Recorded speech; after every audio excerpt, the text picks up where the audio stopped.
Hello and welcome, my darlings, to Meghan and Harry Tales. I am your loyal host, Adrian. Today we analyse Judy James' analysis of Meghan Markle and Prince Harry's body language during their final Christmas at Sandringham in 2018, as it has sparked significant discussion. The royals' walk to church ritual on Christmas Day has evolved from a happy, festive airing of the firm into what can often be a slightly heady, almost toxic tightrope walk in terms of rifts, exclusions, who's not allowed to go with them, etc., and even royal pecking order. The 2 years that Harry and Meghan joined the royals for this event saw what I've picked out in body language terms as several secret, suppressed cues of growing spare-based resentment during the first year that erupted into a very awkward, very formal denial ritual the next year. So back in 2017, we've got Harry and Meghan appearing as this glowing, newly engaged couple, showing no obvious hints of any brewing storm clouds as Harry forced some smiles and chatted with his brother happily, while Meghan's body language was mainly about a quite bridal and appropriate signals of coyness, deference, and what looked like, with her eye expression, with her raised eyebrows as she looked at Harry, a lot of excitement about the life that was to come for them. However, if we look more closely at the body language, it does show up some hints that Harry in particular might have already been getting tetchy, a bit of resentment maybe, about being relegated to a place behind or beside and to one side of William and Kate. He's got his new fabulous fiancée Kate walked crowd-side, absorbing all of the coos from the fans. This probably to Harry should have been Harry and Meghan's main moment. And there they were walking either third in from the crowd or maybe even pushed a bit behind some of the other royals. Meghan was not showing that though. I mean, she was completely appropriate. She had her head bowed in a slightly shyer, coyer look and gently bobbing as she glanced again shyly in the crowd's direction. This was sort of, she was new to the country. What's her reception going to be like? I think they knew that they were becoming extremely popular, but it wasn't a given at that point. The pressure to impress, like that comedy curtsy that she performed in their documentary years later. Her head was fully bowed as she bent at the knee, and she was even clutching, we can see her clutching a bag in front of her body with both hands, in a slightly nervous looking barrier as the higher ranking royals arrive. As Harry and Meghan walked or stood together, we can see Meghan's fingers curled around Harry's also touch rituals looked intense. We can see their upper arms were fully in contact as they were pressing together. So that would probably be read as a sign of Meghan feeling a little bit vulnerable on one of her first outings as a soon-to-be member of the royals. Meghan was also frequently eye-channel. She still managed to sort of turn around and do a shy wave to the crowd, so a nice little connection with the public. On the surface, we've got William and Harry still very much behaved that we always knew and love. Harry, we could see chatting very keenly. I mean, there's a lot of leaning across, talking to Kate, talking to William, and as they spoke, both of them are grinning, so there's no real sign of any change here from what we know about the brothers. It was all good bonding, good friends, maybe a bit of banter. Even subliminally at this point, we can see them as they come out of the church, mirroring each other's movements in a subconscious, because they're not together, they're not consciously copying each other, but a subconscious expression of the first possible body language signs of what might have been some tension from Harry begin to appear, suggesting some expectation that he might have been getting increasingly a bit unhappy with his role as the spare, now that he had a new bride-to-be to impress. We can particularly see in close-up a moment when Meghan turned to chat to Kate, and they're engaged in the conversation, but then William joins in, and then it's William that seems to, quite understandably, take her full attention.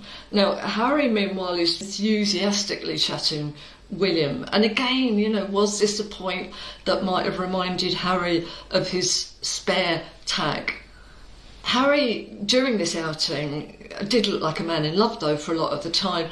We can often see that rounded-cheeked smile of a man who had clearly found the love of his life. But there were also moments when he was a bit oddly dour or tense. Frequently had his hands not just in his pockets but stuffed in his pockets, and perhaps the music had changed quite dramatically. Meghan and Harry's body language had changed a lot. They may have looked like they were dressed for a funeral here, but their power dynamic as a couple and as a very popular royal couple was reflected in their confidence rituals. They have very equal status posture together here. There's less of that clinging from Meghan, less of the face-checking Harry. This is now a confident bride to a confident prince, and they presumably, to look at their body language, they're aware that yes, we've done it, we've cracked it, we're popular, we're a very popular royal couple. And that also reflects in their more personal approach to the fans. It's like they're greeting friends rather than, oh, hope you like me. Meghan was pregnant here, of course, although there was still posted inwards from William and Kate. They're still walking in the same place. If we look at the lineup, we've got Meghan walking with a very upright bearing and throwing frequent, very congruent smiles, very emphatic waves at the crowds as though to acknowledge their support. Harry and Meghan were more evenly synchronised in showing their power signals as a couple as well, so very well balanced at this point. The cloud that hung over this outing, though, was the pressure for Kate and Meghan to perform a denial pose or ritual, i.e. engage in a body language performance that would disprove and dispel any rumours, and there were lots of them, of a rift between the two royal wives.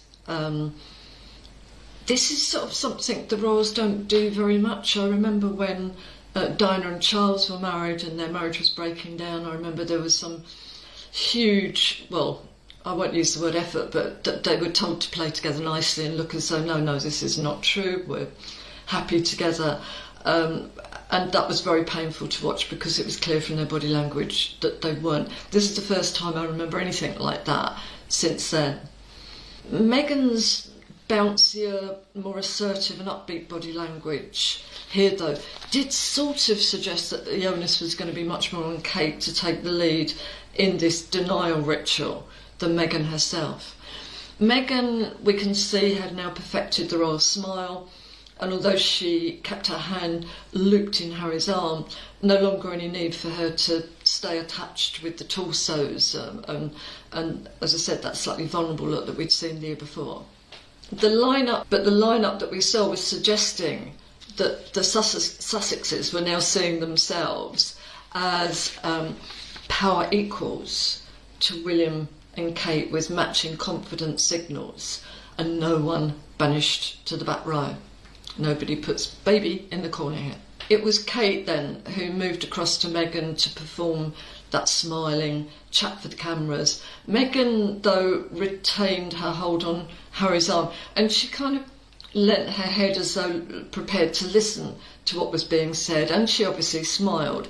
But if you notice, she was carrying her bag in between herself and Kate, which pretty much a barrier ritual. So the idea of full rapport was pretty much missing from this ritual as it was being performed. Kate gave good body language. I mean, full effort from her. But the gesture did look forced, and it looked over. It soon made clear that those rumours did indeed have legs. There was an interesting point here, though, because nobody noticed. It was almost like a smoke, a veil thrown over the men, because everybody was looking at the women.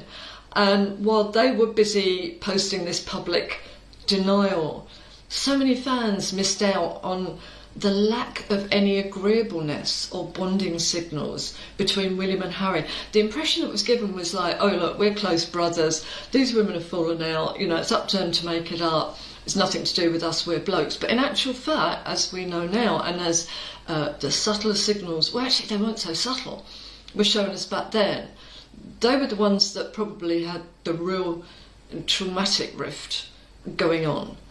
They walked on either side of the lineup, and there was no sightings of any of their signature signs of playfulness or even friendly engagement or acknowledgement. While body language can provide some insight into emotional dynamics, it is important to remember that such interpretations are subjective and often fail to capture the full context of a relationship. This is my script. Judy James's assertions about Meghan Markle and Prince Harry's relationship showing signs of distress during their last Christmas at Sandringham in 2018 appear to be an overblown interpretation of body language. While body language can offer insights, it is highly subjective, and focusing solely on such cues misses the broader context of the couple's relationship and the pressures they faced. Firstly, the claim that Harry was forcing a smile and Meghan's body language was bridal fails to acknowledge the immense media scrutiny the couple was under at the time. It's natural for any couple, especially under constant public observation, to show signs of tension or fatigue, but these should not be misinterpreted as signs of a fractured relationship. Meghan and Harry's bond has always appeared strong, rooted in mutual respect, love and shared values. The idea that Meghan's eye expression with raised eyebrows was a sign of coercive differences or a secret signal is an example of projecting too much into fleeting moments. Relationships, especially those in the public eye, are complex, and interpreting brief interactions through a narrow lens risks missing the bigger picture. There were always more significant, publicly acknowledged factors at play that would have caused any stress during that time, such as the intense media pressure and public scrutiny they were enduring as a couple. The assertion that their relationship with the royal family was bound to break is also quite telling. The pressures of royal life, combined with the couple's desire for independence and a more private, fulfilling life, were factors far more influential than the body language in one single appearance. Their decision to step back from royal duties in 2020 was, in many ways, an act of self-preservation rather than the culmination of hidden signs of discord. It's important to recognise that the couple's actions were driven by a need to protect their family and their mental well-being. Lastly, the Sussexes' relationship, despite the challenges they've faced, remains intact and stronger than ever. They continue to work as a team, supporting each other through their endeavours and personal growth. Their commitment to social causes, particularly in the areas of mental health and humanitarian work, demonstrates a shared passion and resilience. Rather than focusing on speculative and often negative interpretations of body language, it's better to acknowledge the strength of their partnership and the pressures they faced, both as a couple and as members of the royal family. Meghan and Harry's journey is one of navigating their own path in the face of challenges, showing that their bond is, in fact, resilient and positive. Thank you everyone for watching the video, and let's show some love by subscribing and sharing the video. Remember to leave a comment. Thank you. I am your loyal host, Adrian.